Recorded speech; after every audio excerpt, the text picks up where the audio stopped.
Saya ingin bagikan sedikit saudara.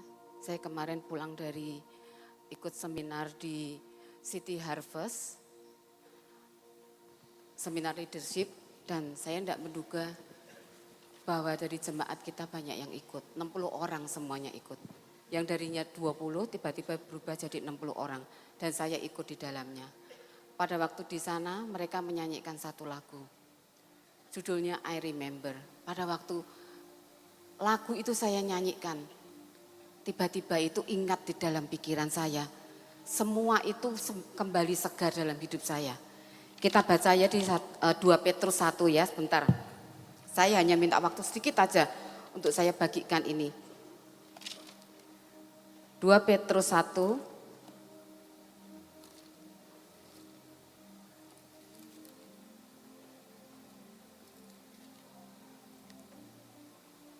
2 Petrus 1 ayat yang ke-10. Karena itu saudara-saudaraku, berusahalah sungguh-sungguh supaya panggilan dan pilihanmu makin teguh.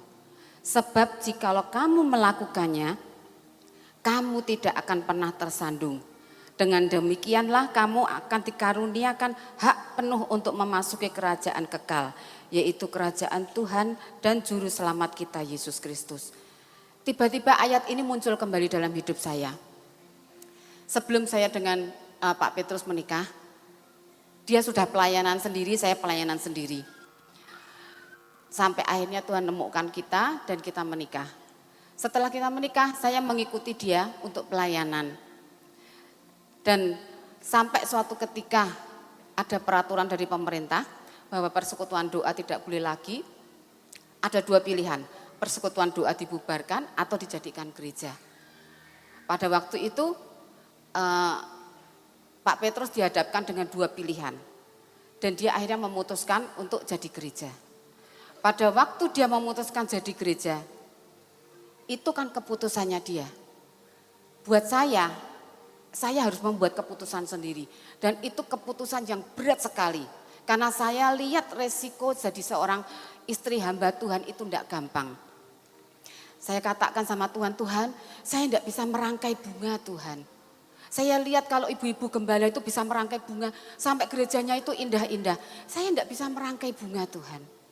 Saya tidak bisa ngomong apa-apa karena selama ini saya lebih banyak mendampingi suami saya. Dan itu yang membuat hati saya berat pada waktu dia memutuskan jadi pendeta dan mulai berjemaat, memulai gereja ini. Sampai saya berdoa terus, saya ngomong Tuhan ayo bicara sama saya supaya saya itu punya keteguhan. Karena saya kalau melangkah, saya tidak mau melangkah karena disuruh orang lain, tidak. Kalau saya melangkahkan kaki itu karena itu yang Tuhan bicarakan dalam hidup saya, itu yang saya mau. Sampai akhirnya hari itu saya ingat Tuhan kasih ayat ini. Kamu harus berusaha sungguh-sungguh supaya panggilan dan pilihanmu makin teguh. Tuhan katakan, aku memanggil kamu untuk kamu jadi hambaku. Sekarang pilihan ada di dalam tanganmu. Kalau engkau tidak memilih, tidak apa-apa. Tapi hak penuh itu, engkau akan kesulitan untuk terima hak penuh itu.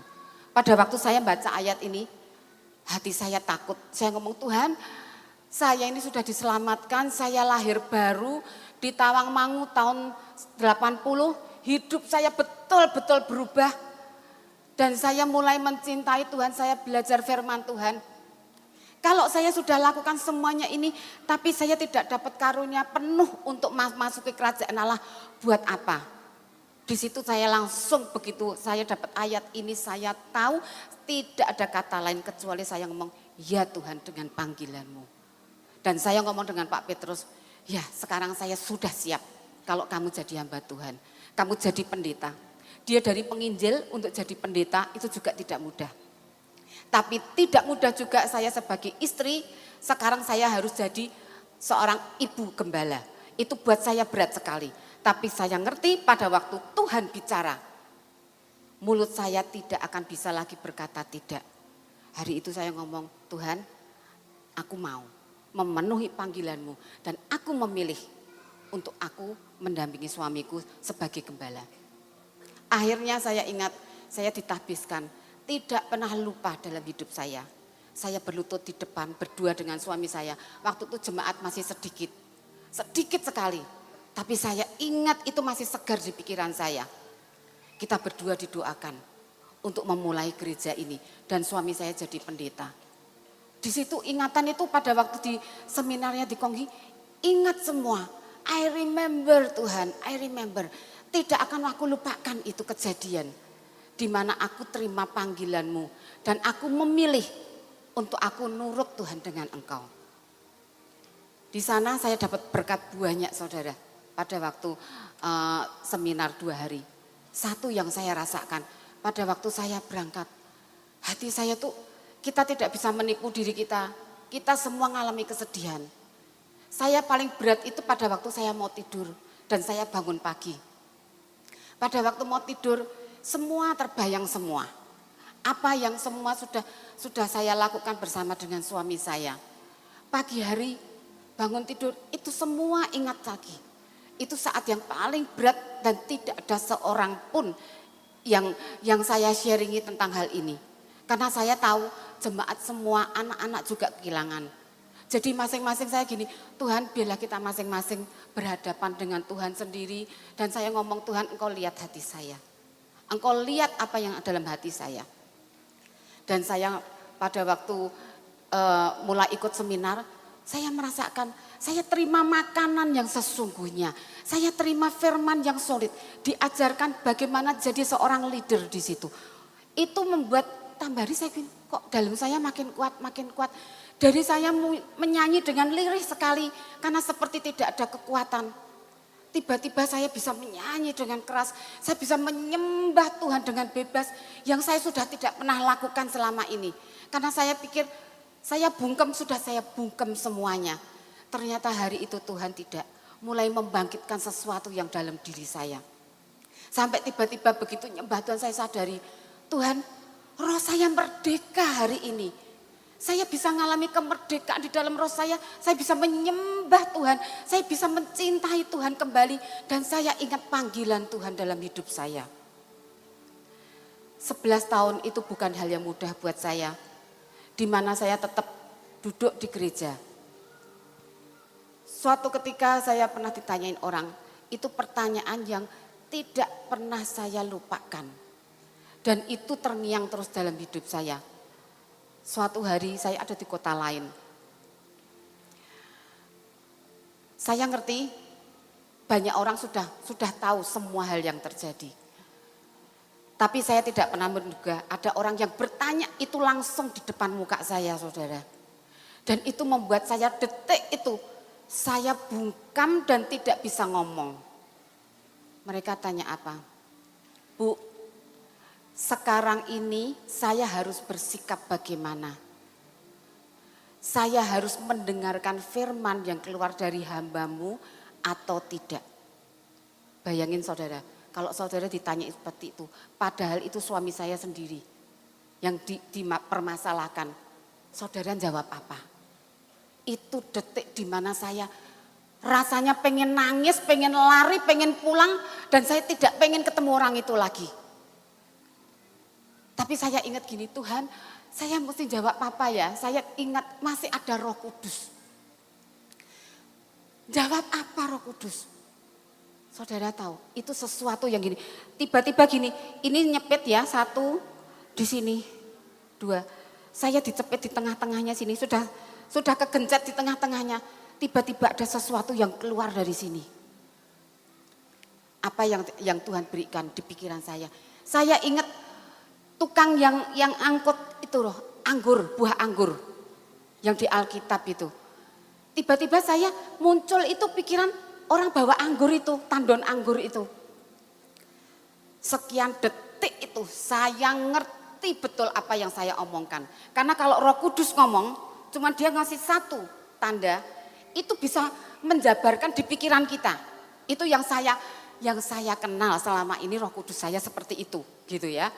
Jadi sekian detik itu saya tahu, langsung seperti dijabarkan semua. Langsung saya ngomong dengan ibu itu. Saya ngomong, Bu, kalau buah anggur itu diperas, keluar airnya. Ibu icipin, selama anggur itu masih manis, silahkan diminum.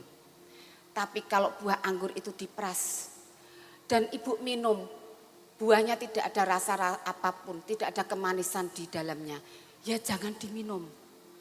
Sekian detik itu saya bersyukur, saya gini, Tuhan, terima kasih Tuhan. Saya diberi jawaban yang itu mempersilahkan orang berpikir sendiri. Saya tidak akan bisa mengomong apa-apa karena ini suami saya sendiri. Itu saat yang saya paling berat dalam hidup saya. Ditanyai orang seperti itu di depan dan itu tidak hanya ibu itu, ada beberapa orang di sekitarnya. Tapi Tuhan itu tetap Tuhan. Dia memberikan jawaban yang luar biasa. Selama anggur itu diperas, keluar airnya dan airnya manis, silahkan diminum. Tapi kalau saudara meras anggur itu dan airnya tidak keluar, bahkan saudara minum tidak ada rasanya, ya jangan diminum. Silahkan pikir sendiri. Saya bersyukur, saya tidak tidak mengucapkan orang untuk tidak mengikuti suami saya, karena saya ngerti dia ada panggilan. Saya ngerti dia hamba Tuhan. Dan saya belajar untuk tetap menghargai dia. Ada panggilan dalam hidup dia, ya betul. Karena apa? Saya tahu pasti panggilan itu. Dia dipanggil Tuhan 1 tahun sebelum saya bertobat. Dan saya ngerti itu. Dan kita jalani sama-sama. Pada waktu Tuhan memberikan hal itu membuat saya seperti disiram air dingin, saudara. Pada waktu kemarin hari Senin, setelah Pak Petrus meninggal hari Minggu malam itu, jenazahnya dibawa ke sini, kita mau berdoa dengan anak-anak sekolah. Pada waktu menyusuri dari sana dibawa ke sini, ya. Saya jalani jalan itu. Saya nangis. Karena apa? Saya ingat. Saya sampai ngomong sendiri karena saya tidak mau membiarkan luka saya tersimpan terus. Jadi saya berusaha, saya keluarkan. Saya ngomong, yang kamu ingat enggak? Kita jalani ini bersama-sama. Kita jalan di jalan ini bersama-sama. Dan saya ingat pada waktu kita jalan itu, Tuhan suruh muteri Holy Stadium ini 7 kali. Saya ingat betul waktu jalan itu bersama dia dengan Pak Petrus. Kita jalani muteri 7 kali waktu itu. Waktu itu saya ingat masih pagi-pagi. Itu dengan beberapa orang. Saya ngomong, Tuhan terima kasih. Apapun yang terjadi hari ini, Tuhan, saya cuma mau memberikan hati saya. Hari ini, kalau orang yang paling merasa berdosa, itu saya. Saya tinggalkan Tuhan, saya lari dari panggilan Tuhan. Saya hidup tidak karuan. Saya berusaha mengisi kekosongan hati saya. Saya isi dengan semua hal yang jahat.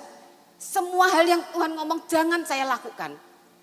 Semua yang dipandangan mata Tuhan dosa itu justru saya lakukan. Karena saya apa? Saya ingin mengisi kekosongan, saya ingin mengisi kepahitan hati saya.